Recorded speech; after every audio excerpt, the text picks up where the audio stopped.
Okay, as we said in the last lecture, now we will look at examples where the ratio test is inconclusive.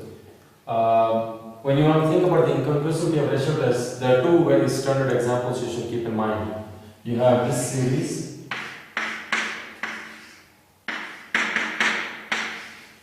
and you have this series, the reciprocals of squares, right? And you already have seen that this one diverges and this one converges, right? What is the ratio test, or what would the ratio test tell us about them if you were to apply it? In both of them, you can see that the limit as n goes to infinity of the nth plus 1 term or the nth term, right? In both of them, the limit will be 1. Okay? I have written here the two terms abstractly. I encourage you to actually do this for this, right? You'll have 1 over n plus 1 over 1 over n. So do the algebra here and see why those two limits are 1. It's not that hard and it will actually give you practice. So you see, the ratio test is inconclusive and both possibilities are possible. You could have convergence, you could have divergence. Okay? Let's look at a slightly more challenging example.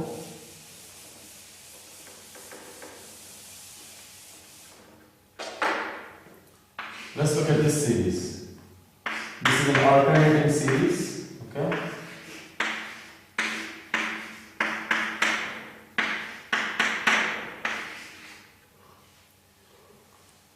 Alright, so what's the limit here of this ratio? I'm not going to put absolutes. Well, here it's important to put absolute signs, right? Because this is an alternating series. So the nth term actually, the nth term, one of them, or the n plus 1 term could be negative depending on whether n is positive, odd or even. Okay?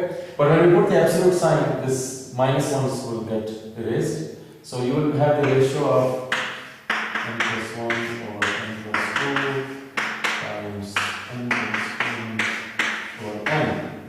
Okay? Let's simplify this a little.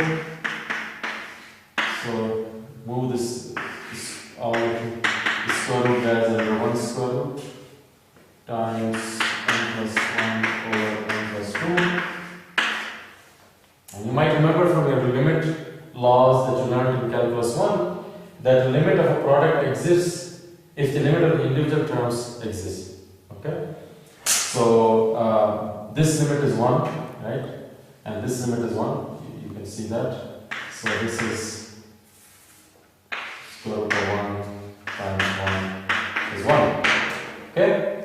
So this test did not tell us anything about this series, actually, whether convergence or divergence, right?